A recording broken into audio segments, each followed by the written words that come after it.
Jeeves Punjab News TV.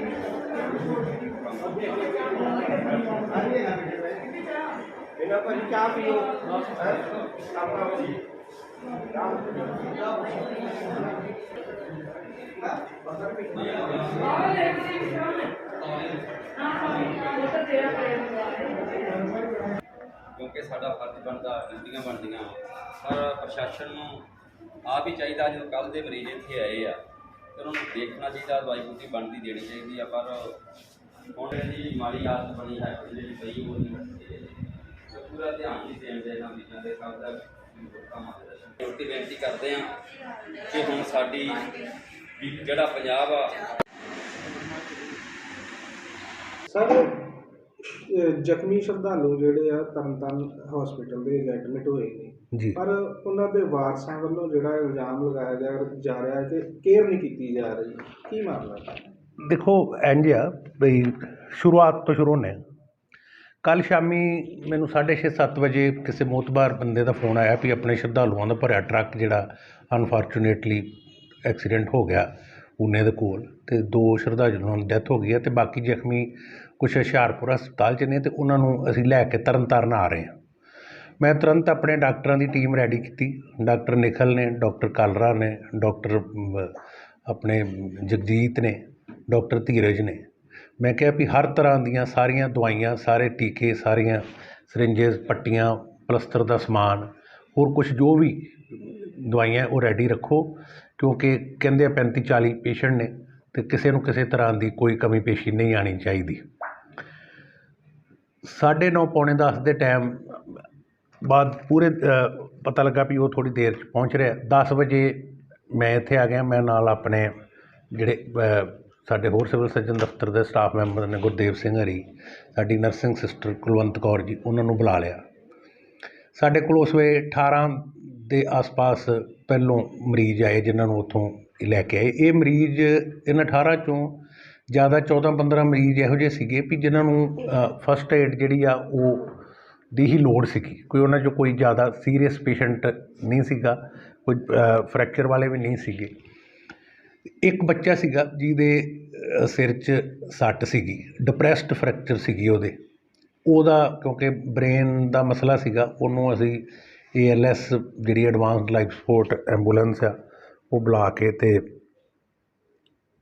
Amritsar refer ਕਰਤਾ ਉਸੇ ਵੇਲੇ।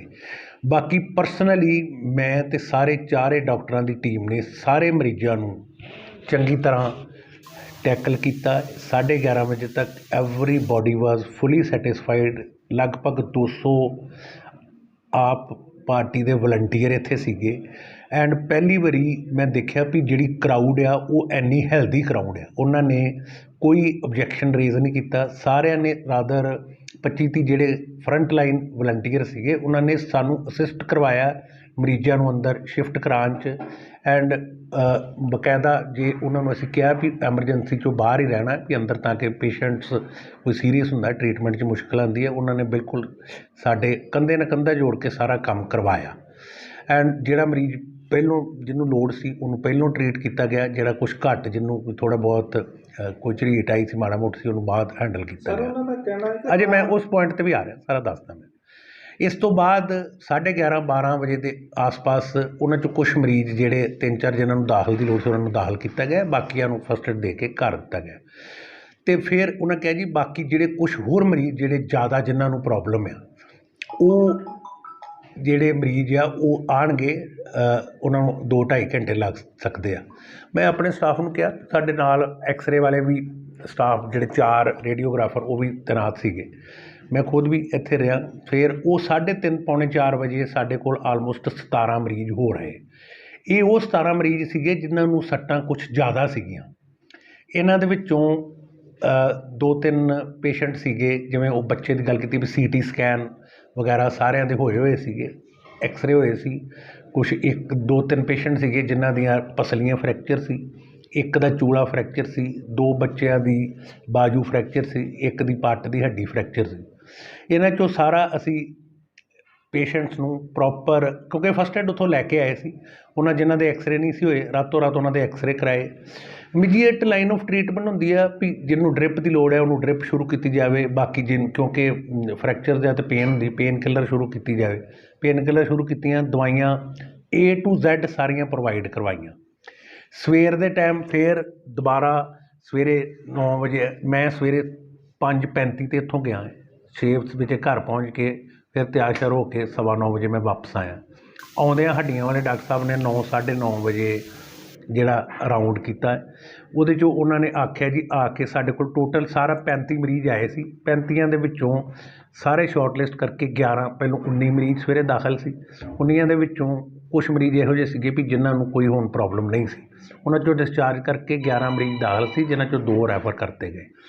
11 ਦੇ ਵਿੱਚੋਂ ਵੀ 4 ਪੇਸ਼ੈਂਟ ਇਹੋ ਹੋਏ ਆ ਜੀ ਜਿਨ੍ਹਾਂ ਦੇ 'ਚ ਕੋਈ ਸਰਜੀਕਲ ਇੰਟਰਵੈਂਸ਼ਨ ਨਹੀਂ ਹੋਣੀ, ਵੀ ਰਿਬਸ ਫ੍ਰੈਕਚਰ ਨੇ। ਇੱਕ ਦਾ ਜਿਹਦਾ ਚੂਲਾ ਟੁੱਟਾ ਸੀ, ਉਹਦੇ ਖਿੱਚ ਲਾ ਕੇ ਚੂਲਾ ਵਗੈਰਾ ਬੰਨ੍ਹਣਾ ਸੀਗਾ। ਇੱਕ ਬੱਚੇ ਦੇ ਮਲਟੀਪਲ ਫ੍ਰੈਕਚਰ ਸੀਗੇ, ਵੀ ਜਵਾੜਾ ਟੁੱਟਾ ਸੀਗਾ, ਨਾਲ ਇਹਦੇ ਮੂੰਹ ਦੀਆਂ ਹੋਰ ਹੱਡੀਆਂ ਟੁੱਟੀਆਂ ਸੀ, ਇੱਕ ਬਾਂਹ ਟੁੱਟੀ ਸੀ, ਉਹਨੂੰ ਅੱਜ ਫੇਰ ਰੈਫਰ ਕੀਤਾ ਦੁਬਾਰਾ। ਇਸ ਤੋਂ ਇਲਾਵਾ ਇੱਕ ਪੱਟ ਦੀ ਹੱਡੀ ਵਾਲਾ ਅਤੇ ਇੱਕ ਜਿਹਦਾ ਚੂਲਾ ਫ੍ਰੈਕਚਰ ਆ। ਇੱਕ ਚੂਲੇ ਵਾਲਾ ਮਰੀਜ਼ ਵੱਖਰਾ ਸੀਗਾ ਜਿਹਦੇ ਖਿੱਚ ਲਾਈ, ਇੱਕ ਚੂਲਾ ਫ੍ਰੈਕਚਰ ਸੀ ਵੀ ਉਹ ਉੱਪਰੋਂ ਪੱਟ ਦੀ ਹੱਡੀ ਤਾਂ ਚੂਲੇ ਦੇ ਵਿੱਚ ਜਿਹੜਾ ਬॉल ਆ ਉਹ ਫ੍ਰੈਕਚਰ ਸੀ। ਇਹਨਾਂ ਦੋਵਾਂ ਦਾ ਵੱਡਾ ਆਪਰੇਸ਼ਨ ਹੋਣਾ। ਇੱਕ ਕਿਉਂਕਿ ਇਹਨਾਂ ਕੋਲ ਉਹ ਜਿਹੜੇ ਸਿਹਤ ਯੋਜਨਾ ਕਾਰਡ ਵੀ ਮਰੀਜ਼ਾਂ ਕੋਲ ਨਹੀਂ ਸੀ ਹੈਗੇ, ਉਹ ਜਿਹੜੇ ਫ੍ਰੈਕਚਰ 'ਚ ਪਲੇਟਾਂ ਵਗੈਰਾ ਪੈਂਦੀਆਂ ਹੈ, ਉਹਦਾ ਖਰਚਾ ਹੁੰਦਾ 25-30-35 ਹਜ਼ਾਰ, ਕਿਸੇ ਦਾ ਵੱਧ ਲੱਗਦਾ ਘੱਟ ਲੱਗਦਾ। ਇੱਕ ਹੋਰ ਸੰਸਥਾ ਜਿਹੜੇ NGO ਟਾਈਪ ਆ ਜਾਂ ਕਾਰਪੋਰੇਟ ਸੋਸ਼ਲ ਰਿਸਪੋਂਸੀਬਿਲਿਟੀ ਵਾਲੇ ਆ, ਵੀ ਜਿਵੇਂ ਕੋਈ ਗਰੀਬ ਗੁਰਬਾ ਮਰੀਜ਼ ਆਉਂਦਾ ਉਹਨਾਂ ਦਾ ਇਲਾਜ ਹੁੰਦਾ, ਉਹਨਾਂ ਨਾਲ ਮੈਂ ਗੱਲਬਾਤ ਕੀਤੀ। ਉਹ ਕਹਿੰਦੇ ਜੀ ਸਾਡੇ ਵੱਲੋਂ 2 ਮਰੀਜ਼ ਹੋਣ, 10 ਹੋਣ, 20 ਹੋਣ, ਸਾਰਿਆਂ ਦਾ ਇਲਾਜ ਤੁਸੀਂ ਫ੍ਰੀ ਕਰੋ। ਸਰਕਾਰ ਦੀਆਂ ਵੀ ਹਦਾਇਤਾਂ ਹੈ, ਅਸੀਂ ਸਾਰਾ ਉਹ ਸਮਾਨ ਹੁਣ ਮੰਗਾ ਕੇ ਜਿਹੜਾ ਉਹ ਪੇਸ਼ੈਂਟ ਦਾ ਇਲਾਜ ਫ੍ਰੀ ਕਰ ਰਹੇ। ਸਰ ਮੁੱਦਾ ਇੱਥੇ ਮੈਂ ਉਹ ਬਹੁਤ ਤੁਹਾਡੇ ਮੁਤਾਬਕ ਇਹ ਆ ਵੀ ਮਰੀਜ਼ ਕਹਿੰਦੇ ਜੀ ਸਾਡੀ ਕੇਅਰ ਨਹੀਂ ਹੋ ਰਹੀ। ਕੇਅਰ ਨਹੀਂ ਹੋ ਰਹੀ, ਨਹੀਂ ਉਹ ਚਲੋ ਦੂਜੀ ਗੱਲ ਸਰ ਇਹ ਆ ਕਿ 10 ਦਿਨ ਪਹਿਲਾਂ ਵੀ ਜਿਹੜੇ ਆਏ ਆ ਉਹ ਵੀ ਕਹਿ ਰਹੇ ਕਿ ਸਾਨੂੰ ਕੋਈ 10 ਦਿਨ ਪਹਿਲੋਂ ਕਿਸ ਸੰਬੰਧ 'ਚ ਆਏ? ਸਰਜੀਕਲ ਵਾਰਡ ਅਸੀਂ ਜਾ ਗਏ ਆ, ਉਹਨਾਂ ਜਿਹੜੇ ਰਾਤੀ ਆਏ ਉਹ ਤਾਂ ਠੀਕ ਆ, ਪਰ ਜਿਹੜੇ 10 ਸਰ ਜਿਹੜੀ ਆ ਚਬਾੜੇ ਵਾਲੇ ਦੀ ਸੁਣੋ। ਗੱਲ ਕਰ ਰਹੇ, ਜਿਹਦਾ ਉਹ ਚਬਾੜਾ ਕਾਲਰ ਲੱਗਾ ਸ਼ਾਇਦ, ਨਹੀਂ ਉਹ ਵੱਖਰਾ ਹੈ ਸਰ ਉਹ ਕਾਲਰ ਵਾਲਾ ਬਾਈਟ ਪੇਸ਼ੈਂਟ। ਦਿੱਤੀ, ਮਤਲਬ ਵੀ ਜਦੋਂ ਕੱਲ ਅਸੀਂ ਦੇਖੋ, ਇੱਕ ਮਿੰਟ ਪਤਾ ਕੀ ਹੁੰਦਾ ਹੈ? ਮੇਰਾ ਪੂਰਾ ਲੈ ਲਿਓ ਤੁਸੀਂ ਜਵਾਬ, ਮਤਲਬ ਜੋ ਇਹ 'ਚ ਬਾਈਟ ਸਾਡੇ ਕੋਲ ਰਿਕਾਰਡ ਹੈ ਕਿ ਉਹਦੇ ਨਹੀਂ ਠੀਕ ਹੈ, ਆਈ ਨੋ ਸਰ ਉਹ ਕਹਿੰਦੇ ਵੀ ਕੱਲ ਜਦੋਂ ਆਏ ਆ ਉਦੋਂ ਜਿਹੜਾ ਮਤਲਬ ਟੀਕਾ ਵਗੈਰਾ ਲੱਗਾ, ਮੈਨੂੰ ਗੋਲੀਆਂ ਵੀ ਦਿੱਤੀਆਂ। ਅੱਜ ਅਸੀਂ ਉਹਦੀ ਬਾਈਟ ਲੈ ਆਂਦੇ ਆ, ਤੇ ਮਤਲਬ ਉਹ ਕਹਿੰਦਾ ਵੀ ਸਵੇਰ ਦਾ ਕੋਈ ਆਇਆ ਹੀ ਨਹੀਂ ਆ। ਦੂਜੇ ਇਹ ਮਰੀਜ਼ਾਂ ਦੀ ਐਕਸਪੈਕਟੇਸ਼ਨ ਬਿਲਕੁਲ ਡਿਫਰੈਂਟ ਹੁੰਦੀ ਆ। ਪੇਸ਼ੈਂਟ ਸਾਡੇ ਕੋਲ 1498 ਮਰੀਜ਼ OPD 'ਚ ਆਏ ਆ। ਮੇਰੇ ਡਾਕਟਰ 9 ਤੋਂ ਆਪ ਕਾਲਰਾ ਸਾਹਿਬ ਅਜੇ ਬੈਠੇ 4 ਵਜੇ ਤੱਕ, ਘੜੀ ਮੁੜੀ ਰਾਊਂਡ ਨਹੀਂ ਹੋ ਸਕਦਾ। ਮਤਲਬ ਹਰ ਇੱਕ ਟਾਈਮ ਹੈ ਨਾ, ਸਵੇਰੇ ਦੁਪਹਿਰੇ ਰਾਤ 3 ਟਾਈਮ ਰਾਊਂਡ ਹੋਣਾ ਹੈ। ਜਿਹੜੀਆਂ ਦਵਾਈਆਂ ਦੀਆਂ ਡੋਜ਼ਸ ਫਿਕਸ ਨੇ, ਵੀ ਕਾਂਟ ਗਿਵ ਓਵਰ ਮੈਡੀਕੇਸ਼ਨ। ਜਿਹੜੀ ਕਿਸੇ ਦੇ ਮੰਨ ਲਓ ਮੇਰੀ ਲੱਤ ਦੀ ਹੱਡੀ ਟੁੱਟ ਗਈ ਅਤੇ ਮੈਨੂੰ ਜਿਹੜਾ ਟੀਕਾ ਹੈ ਉਹ ਸਵੇਰੇ ਸ਼ਾਮ ਹੀ ਲੱਗਣਾ, ਮੈਨੂੰ ਇੰਨੀਆਂ ਜ਼ਿਆਦਾ ਦਰਦ ਦੀਆਂ ਦਵਾਈਆਂ ਨਹੀਂ ਦਿੱਤੀਆਂ ਜਾ ਸਕਦੀਆਂ ਵੀ ਜਿਹਦੇ ਨਾਲ ਕੋਈ ਮਰੀਜ਼ ਮਾਰ ਥੋੜ੍ਹੀ ਦੇਣਾ ਦਵਾਈਆਂ ਦਾ। ਇੱਕ ਡੋਜ਼ੇਜ ਫਿਕਸ ਆ ਐਂਡ ਪੇਸ਼ੈਂਟਸ ਨੂੰ ਇਹ ਗੱਲ ਨਹੀਂ ਪਤਾ। ਜਿਹੜੀ ਹੁਣ ਮਰੀਜ਼ ਨੂੰ ਜਿਹਦੀ ਪੱਟ ਦੀ ਹੱਡੀ ਟੁੱਟੀ ਹੈ ਜਾਂ ਚੂਲਾ ਟੁੱਟਾ, ਦਰਦ ਇੰਨੀ ਜ਼ਿਆਦਾ ਹੋਣੀ ਹੈ ਵੀ ਆਮ ਜਿੰਨੀ ਵੱਧ ਤੋਂ ਵੱਧ ਸਟਰੋਂਗ ਤੋਂ ਸਟਰੋਂਗ ਦਵਾਈ ਵੀ ਦਿਓਗੇ ਫਿਰ ਵੀ ਦਰਦ ਹੋਏਗੀ। ਉਹਦੇ ਲਈ ਜਾਂ ਤਾਂ ਮਰੀਜ਼ ਨੂੰ ਬਿਲਕੁਲ ਸਡੇਟ ਕਰ ਦਿਓ, ਵੀ ਬੇਹੋਸ਼ ਕਰ ਦਿਓ। ਲੇਕਿਨ ਉਹ ਪੇਸ਼ੈਂਟ ਨੂੰ ਤਾਂ ਇਹ ਲੱਗਦਾ ਹੈ, ਬਾਕੀ ਪੇਸ਼ੈਂਟ ਵੀ ਸੱਚੇ ਨੇ, ਦੇ ਥਿੰਕ ਵੀ ਜੇ ਮੈਨੂੰ ਪ੍ਰੋਪਰ ਦਰਦ ਦਾ ਆਰਾਮ ਨਹੀਂਗਾ ਤਾਂ ਇਹਦਾ ਮਤਲਬ ਮੇਰੀ ਟਰੀਟਮੈਂਟ ਨਹੀਂ ਹੋ ਰਹੀ। ਲੇਕਿਨ ਉਹਦੇ ਲਈ ਹੌਲੀ ਹੌਲੀ ਜਿਹੜੀ ਆ ਉਹ ਕੱਲ੍ਹ ਸਰਜਰੀ ਹੋਏਗੀ ਜਾਂ ਪਰਸੋਂ ਸਰਜਰੀ ਹੋਏਗੀ, ਤਾਂ ਹੀ ਮਰੀਜ਼ ਨੇ 1-2 ਦਿਨ ਦਰਦ ਥੋੜ੍ਹੀ ਬਹੁਤ ਬਰਦਾਸ਼ਤ ਕਰਨੀ ਪੈਣੀ ਹੈ। ਜਿਹੜੀ ਪਿਛਲੇ 10 ਦਿਨਾਂ ਤੋਂ ਵਾਲੀ ਕਹਿ ਰਿਹਾ ਏ ਵੀ ਉਹ ਸਰਜਰੀ ਕਰ ਰਿਹਾ, ਸਾਡੇ ਕੋਲ ਕੋਈ ਪਰਮਾਨੈਂਟ ਸਰਜਨ ਨਹੀਂ ਗਾ ਨੰਬਰ ਇਸ ਹਸਪਤਾਲ 'ਚ। ਸਰਜਨ ਜਿਹੜੇ ਸੀਗੇ ਉਹ ਪ੍ਰਮੋਟ ਹੋ ਗਿਆ। ਉਸ ਤੋਂ ਬਾਅਦ ਅਸੀਂ ਟੈਂਪਰੇਰੀ ਅਰੇਂਜਮੈਂਟ ਕੀਤਾ ਹੋਇਆ ਵੀ ਇੱਕ ਦਿਨ ਖਡੂਰ ਸਾਹਿਬ ਤੋਂ ਸਰਜਨ ਆਉਂਦੇ ਆ, ਦੂਜੇ ਦਿਨ ਆਪਣਾ ਆਉਂਦੇ ਆ ਸਰਜਨ ਕੈਰੋਂ ਤੋਂ, ਅਤੇ ਉਹਦੇ ਲਈ ਵੀ ਸਰਜਰੀ ਪਲਾਨ ਕਰਨਾ ਜਿਹੜਾ ਮੁਸ਼ਕਲ ਹੋ ਜਾਂਦਾ ਹੈ। ਮਤਲਬ ਇੰਨੀ ਵੱਡੀ OPD ਜੇ ਦੇਖੋ ਪੇਸ਼ੈਂਟ ਨੂੰ ਟਰੀਟਮੈਂਟ ਜੇ ਸੈਟਿਸਫੈਕਸ਼ਨ ਨਾ ਹੋਵੇ, ਅਤੇ 1500 ਦੀ OPD it's not a small thing. ਤੁਸੀਂ ਲਾਈਨਾਂ ਲੱਗੀਆਂ ਦੇਖੀਆਂ ਹੀ ਐਂਡ ਡਾਕਟਰ ਪ੍ਰੋਪਰ ਤਨਦੇਹੀ ਨਾਲ ਮਿਹਨਤ ਨਾਲ ਕੰਮ ਕਰ ਰਹੇ ਆ। ਬਾਕੀ ਪੇਸ਼ੈਂਟ ਦੀਆਂ ਐਕਸਪੈਕਟੇਸ਼ਨ ਬਹੁਤ ਜ਼ਿਆਦਾ ਹੁੰਦੀਆਂ ਐਵਰੀ ਪੇਸ਼ੈਂਟ ਵਾਂਟਸ ਵੀ ਡਾਕਟਰ ਜਾਂ ਸਟਾਫ ਨਰਸ ਆਲ ਦਾ ਟਾਈਮ ਸਾਡੇ ਕੋਲ ਖੜੀ ਰਹੇ। ਪੇਸ਼ੈਂਟ ਲੋਡ ਜ਼ਿਆਦਾ ਹੁੰਦਾ ਹੈ, ਸਟਾਫ ਨਰਸਿਸ ਜਾਂ ਸਟਾਫ ਘੱਟ ਹੁੰਦਾ ਹੈ, ਉਹਦੇ ਲਈ ਇਹ ਥੋੜ੍ਹੀਆਂ ਪ੍ਰੋਬਲਮਸ ਆਉਂਦੀਆਂ ਹੈ ਟੈਂਪਰੇਰੀਲੀ। ਸਰ ਇੱਕ ਸਵਾਲ ਹੈ ਕਿ ਮਰੀਜ਼ਾਂ ਦਾ ਇਹ ਵੀ ਕਹਿਣਾ ਹੈ ਕਿ ਜ਼ਿਆਦਾਤਰ ਦਵਾਈਆਂ ਜਿਹੜੀਆਂ ਬਾਹਰ ਦੀਆਂ ਲਿਖ ਕੇ ਦੇਖੋ ਦਿੱਤੀਆਂ ਜਾਂਦੀਆਂ ਜਿੰਨੀਆਂ ਦੇਖੋ ਹਰ ਇੱਕ ਗੌਰਮੈਂਟ ਦੀਆਂ ਆਪਣੀਆਂ ਆਪਣੀਆਂ ਪਾਲਿਸੀਜ਼ ਹੁੰਦੀਆਂ। ਦਵਾਈਆਂ ਬਾਹਰ ਤੋਂ ਸਿਰਫ ਉਹੀ ਲਿਖੀ ਜਾਂਦੀ ਹੈ ਜਿਹੜੀ ਹਸਪਤਾਲ 'ਚ ਉਪਲਬਧ ਨਹੀਂ ਗੀ। ਲੇਕਿਨ ਪੇਸ਼ੈਂਟਸ ਦਾ ਵੀ ਇਹ ਸਿਸਟਮ ਆ ਵੀ ਮੰਨ ਲਓ 10 ਦਵਾਈਆਂ ਜੋ ਅਗਰ ਇੱਕ ਅੱਧੀ ਵੀ ਬਾਹਰ ਪੇਸ਼ੈਂਟ ਨੂੰ ਲੈਣੀ ਪੈ ਜੇ, ਜਿਹੜਾ ਕੋਈ ਗਰੀਬ ਆਦਮੀ ਹੈ ਤਾਂ ਉਹਨੂੰ ਉਹ ਵੀ ਮਹਿਸੂਸ ਹੁੰਦੀ ਵੀ ਮੈਨੂੰ ਇੱਕ ਦੋ ਵੀ ਬਾਹਰੋਂ ਕਿਉਂ ਲੈਣੀਆਂ ਪਈਆਂ। ਐਂਡ ਹੌਲੀ ਹੌਲੀ we are trying to improve that system. ਰਾਤੀ ਹੁਣ ਕੁਛ ਦਵਾਈਆਂ ਇਹੋ ਜਿਹੀਆਂ ਸੀਗੀਆਂ ਐਮਰਜੈਂਸੀ ਜਿਹੜੀਆਂ ਸਾਨੂੰ ਇਮੀਡੀਏਟਲੀ ਖੁਦ ਬਾਹਰੋਂ ਪਰਚੇਜ਼ ਕਰਨੀਆਂ ਪਈਆਂ। ਉਹ ਬਾਅਦ ਫਿਰ ਅਸੀਂ ਪੇਮੈਂਟ ਉਹਨਾਂ ਨੂੰ ਯੂਜ਼ਰ ਚਾਰਜਿਸ 'ਚ ਕਰਦੇ ਹਾਂ। ਇਹ ਸਿਸਟਮ ਦੇਖੋ ਪੇਸ਼ੈਂਟਸ ਦੀਆਂ ਕੰਪਲੇਂਟਸ ਵੀ ਜੈਨੂਨ ਹੁੰਦੀਆਂ। ਆਈ ਡੋਂਟ ਸੇ ਵੀ ਬੜਾ 100% ਪੇਸ਼ੈਂਟ ਸੈਟਿਸਫੈਕਟ, ਲੇਕਿਨ ਅਸੀਂ ਹਮੇਸ਼ਾ ਕੋਸ਼ਿਸ਼ ਕਰਦੇ ਹਾਂ ਵੀ ਮਰੀਜ਼ ਜੇ ਆਇਆ ਹੈ ਤਾਂ ਪ੍ਰਮਾਤਮਾ ਕਰੇ ਉਹ ਤੰਦਰੁਸਤ ਹੋ ਕੇ ਜਾਵੇ। ਲੇਕਿਨ ਅਗਰ ਕਿਸੇ ਪੇਸ਼ੈਂਟ ਨੂੰ ਥੋੜ੍ਹਾ ਬਹੁਤ ਪ੍ਰੋਬਲਮ ਹੈ, ਮੈਂ even then I made that arrangement ਵੀ ਪੇਸ਼ੈਂਟ ਦੀ ਬੈੱਡ ਸਾਈਡ 'ਤੇ ਜਾ ਕੇ ਲੈਬੋਰਟਰੀ ਲੈਬ ਟੈਕਨੀਸ਼ੀਅਨ ਜਾ ਕੇ ਸੈਂਪਲ ਲੈ ਕੇ ਆਵੇ। ਠੀਕ ਹੈ, ਇਹਦੇ ਨਾਲ ਪੇਸ਼ੈਂਟ ਨੂੰ ਲੱਗਦਾ ਵੀ ਮੈਨੂੰ ਬਲੱਡ ਹੁਣ ਜੇ ਲਾਸਟ ਸਵਾਲ ਹੈ ਮੇਰਾ ਕਿ ਆਮ ਆਦਮੀ ਪਾਰਟੀ ਦੇ ਵਲੰਟੀਅਰ ਇਸ ਮੌਕੇ ਤੇ ਪਹੁੰਚੇ ਸੀ, ਉਹਨਾਂ ਨੇ ਵੀ ਜਿਹੜਾ ਆ ਮਰੀਜ਼ਾਂ ਦੀ ਸ਼ਿਕਾਇਤ ਨੂੰ ਜਿਹੜਾ ਦਰੁਸਤ ਦੱਸਿਆ। ਦੇਖੋ ਆਈ ਡੋਂਟ ਮੈਂ ਜਿਹੜੇ ਆ ਚਲੋ ਠੀਕ, ਮੈਂ ਤੁਹਾਡੀ ਗੱਲ ਨਾਲ ਸਹਿਮਤ ਹਾਂ ਵੀ ਪਹੁੰਚੇ ਹੋਣਗੇ, ਲੇਕਿਨ ਉਹੋ ਹੀ 200 ਵਲੰਟੀਅਰ ਤਾਂ ਰਾਤ ਨੂੰ ਤਾੜੀਆਂ ਮਾਰ ਕੇ ਗਏ ਵੀ ਸਾਡੇ ਇੰਨਾ ਵਧੀਆ ਇਲਾਜ ਹੋਇਆ। ਸਰ ਅਸੀਂ ਵੀ ਉੱਥੇ ਹੀ ਮੌਜੂਦ ਤੁਹਾਡੀ ਕੋਲ ਲੱਗੀ ਵੀ ਹਾਂ ਦੇਖੋ ਪਤਾ ਕੀ ਆ, ਮੈਂ ਆਈ ਆਲਵੇਜ਼ ਵੈਲਕਮ ਵੀ ਠੀਕ ਹੈ ਨੁਕਸ ਕੱਢਣ ਵਾਲੇ ਉਹ ਜਿਵੇਂ ਗੁਰਬਾਣੀ 'ਚ ਵੀ ਲਿਆ ਵੀ ਨਿੰਦਕ ਨੇੜੇ ਰੱਖੀਏ, ਅੱਛੀ ਗੱਲ ਹੈ, ਉਹਦੇ ਨਾਲ ਸਾਨੂੰ ਹੋਰ ਇੰਪਰੂਵਮੈਂਟ ਦਾ ਮੌਕਾ ਮਿਲੇਗਾ। ਜੇ ਕਿਸੇ ਨੂੰ ਕੋਈ ਜੇ ਸਾਡੇ 'ਚ ਨੁਕਸ ਹੀ ਨਹੀਂ ਕੱਢਣਗੇ ਤਾਂ ਸੁਧਾਰਾਂਗੇ ਕਿਵੇਂ, ਤੇ we are ready to face that. ਕੋਈ ਗੱਲ ਨਹੀਂ। ਬਸ 2-4 ਸੈਕਿੰਡਾਂ ਵਿੱਚ ਲੋਕਾਂ ਨੂੰ ਕੀ ਭਰੋਸਾ ਦਿਵਾਉਂਦੇ ਤੇ ਸਰਕਾਰ ਕੋਲੋਂ ਹਸਪੀਟਲ ਵਾਸਤੇ ਕੀ ਮੰਗ ਦੇਖੋ ਕਰਦੇ? ਮੇਰਾ ਤਾਂ ਅੱਜ ਬੜੀ ਆਈ ਹੈ, ਬੜੇ ਮੋਤਬਰ ਬੰਦੇ ਬੈਠੇ ਸੀਗੇ, ਸ਼ਾਇਦ ਉਦੋਂ ਤੁਸੀਂ ਫੋਨ ਵੀ ਕਰਦੇ ਰਹੇ, ਮੈਂ ਨਹੀਂ ਚੁੱਕਿਆ। ਲੋਕਾਂ ਨੂੰ ਤਾਂ ਸਿਰਫ ਇਹ ਭਰੋਸਾ ਮੈਂ ਦਿਵਾਉਂਦਾ ਵੀ ਅਸੀਂ ਹਮੇਸ਼ਾ 24/7 ਉਹਨਾਂ ਦੀ ਸਰਵਿਸ ਲਈ ਹਾਜ਼ਰ ਹਾਂ, ਲੇਕਿਨ we need their cooperation also. Awareness ਵੀ ਇੱਕ ਛੋਟੀ ਜਿਹੀ ਐਗਜ਼ਾਮਪਲ ਮੈਂ ਤੁਹਾਨੂੰ ਦਿੰਦਾ, ਅਗਰ 2 ਮਿੰਟ ਟਾਈਮ ਹੈ ਤੇ ਮੇਰੇ ਕੋਲ ਇੱਕ ਸਨੋਲੋਜਿਸਟ ਹੈ, ਰੇਡੀਓਲੋਜਿਸਟ ਹੈ, ਜਿਹੜਾ ਅਲਟਰਾਸਾਊਂਡ ਕਰਦਾ ਹੈ। 9 ਤੋਂ 3 ਡਿਊਟੀ।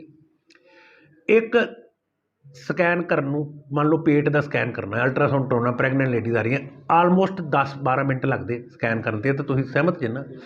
9 ਤੋਂ 3 ਡਿਊਟੀ, 6 ਘੰਟੇ ਡਿਊਟੀ 'ਚ 360 ਮਿੰਟ, ਦਾ ਮਤਲਬ 36 ਸਕੈਨ ਉਹ ਕਰ ਲੇਗਾ। ਮੈਂ ਉਹਨੂੰ ਕਿਹਾ ਵੀ ਨਹੀਂ 50 ਕਰਨੇ ਆ, 10 ਮਿੰਟ ਅੱਧਾ ਘੰਟਾ ਵੱਧ ਡਿਊਟੀ ਕਰਨੀ ਹੈ। ਸਾਡੇ ਕੋਲ ਸਕੈਨ ਕਰਾਉਣ ਵਾਲਾ ਮਰੀਜ਼ ਆਉਂਦਾ 100। ਹੁਣ ਜਿਹੜਾ 51ਵੇਂ ਮਰੀਜ਼ ਨੂੰ ਅਸੀਂ ਟਾਈਮ ਦੇਵਾਂਗੇ ਕੱਲ੍ਹ ਦਾ, ਕੱਲ੍ਹ ਫਿਰ 100 ਆਏਗਾ, ਕੱਲ੍ਹ 51ਵੇਂ ਨੂੰ ਟਾਈਮ ਮਿਲੇਗਾ, ਪਰਸੋਂ ਸਾਡੇ ਕੋਲ ਵੇਟਿੰਗ 3 ਹਫ਼ਤੇ ਦੀ ਆ। ਦਿਸ ਇਜ਼ ਨਾਟ ਬਿਕੋਜ਼ ਵੀ ਡਾਕਟਰਾਂ ਦੀ ਘਾਟ ਵੀ ਨਹੀਂ ਗੀ, ਮਸ਼ੀਨਾਂ ਦੀ ਘਾਟ ਵੀ ਨਹੀਂ ਗੀ, ਪਾਪੂਲੇਸ਼ਨ ਇੰਨੀ ਜ਼ਿਆਦਾ ਹੈ, ਰੂਰਲ ਸੈਟਅਪ ਆ। ਪੇਸ਼ੈਂਟ ਨੂੰ ਦੇ ਸ਼ੁੱਡ ਅੰਡਰਸਟੈਂਡ ਵੀ ਜਿਹੜੀ ਅਗਰ ਐਮਰਜੈਂਸੀ ਹੈ ਤਾਂ ਸਾਰੇ ਪਿੱਛੇ ਨੇ, ਸਭ ਤੋਂ ਪਹਿਲੋਂ ਐਮਰਜੈਂਸੀ ਜਿੱਥੇ ਜ਼ਿੰਦਗੀ ਮੌਤ ਦਾ ਸਵਾਲ ਆ ਉਹ ਮਰੀਜ਼ ਸਾਡੇ ਲਈ ਸਭ ਤੋਂ ਅੱਗੇ ਆ। ਲੇਕਿਨ ਅਦਰਵਾਈਜ਼ ਮਸਲਾ ਇਹ ਹੈ ਵੀ ਸਾਡੇ ਦੇਸ਼ 'ਚ ਲਾਈਨ 'ਚ ਲੱਗਣਾ ਨਹੀਂ ਚਾਹੁੰਦਾ ਕੋਈ, ਇਹ ਬੜੀ ਵੱਡੀ ਸਮੱਸਿਆ ਹੈ। ਜੇ ਹੁਣ ਮਰੀਜ਼ ਹੱਡੀਆਂ ਵਾਲੇ ਆ ਜਾਂ ਸਕਿਨ ਵਾਲੇ ਆ ਜਾਂ ਸਾਈਕੈਟਰੀ ਵਾਲੇ ਆ ਜਾਂ ਨਸ਼ਾ ਛਡਾਉਣ ਵਾਲੇ ਆ ਜਾਂ ਮੈਡੀਕਲ ਸਪੈਸ਼ਲਿਸਟ ਨੇ 150-200 ਮਰੀਜ਼ ਵੇਖਣਾ ਤੇ ਫਿਰ ਵਾਰੀ ਸਿਰ ਵਾਰੀ ਆਣੀ ਹੈ ਨਾ।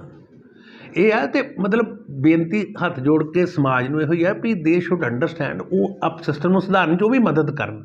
ਸਰਕਾਰ ਤਾਂ ਨਵੀਂ ਹੈ, ਸਰਕਾਰ ਹੌਲੀ ਹੌਲੀ ਸਿਸਟਮ ਨੂੰ ਬਦਲਾਵ ਅਗਰ ਲੋਕਾਂ ਨੇ ਆਇਆ ਤਾਂ ਉਹਨਾਂ ਦੀਆਂ ਉਮੀਦਾਂ ਵੀ ਨੈਚੁਰਲੀ ਉਨੀਆਂ ਹੀ ਵਧੀਆਂ ਹੋਈਆਂ ਉਹਨਾਂ ਤੋਂ। ਐਂਡ ਵੀ ਵਾਂਟ ਵੀ ਠੀਕ ਆ ਸਰਕਾਰ ਸਪੋਰਟਿਵ ਤਰੀਕੇ ਨਾਲ ਸਾਰਿਆਂ ਨੂੰ ਰੱਖਣ, ਐਂਡ ਅਸੀਂ ਤਾਂ ਦਿਨ ਰਾਤ ਕੰਮ ਕਰਨ ਲਈ ਤਿਆਰ ਹੈ, ਕਰ ਹੀ ਰਹੇ। Thank you.